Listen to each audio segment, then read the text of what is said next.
La vella Mapi.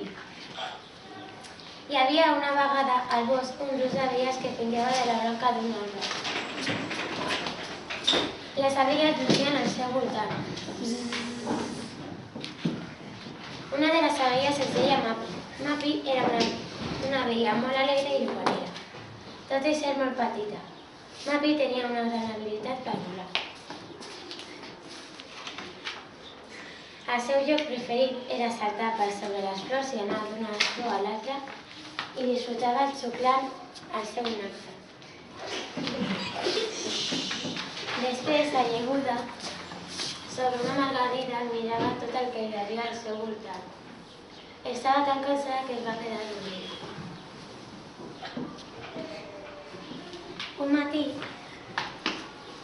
mentre que anava cap al prat, va sentir uns crits.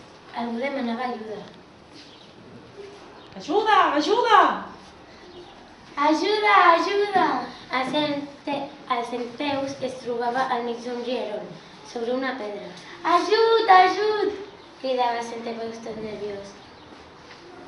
Sense passar-s'ho 2 cops, Mapi va agafar una branca ben gran, la va lligar a una herba llarga i subjectant-la entre les seves potes es dirigia on estava el centpeus. El centpeus va captar de seguida les intencions de Mapi i es va enfilar a la branca.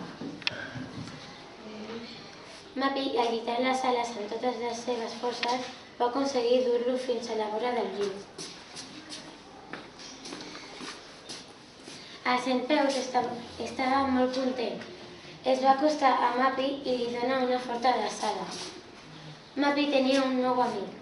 Adéu, Mapi!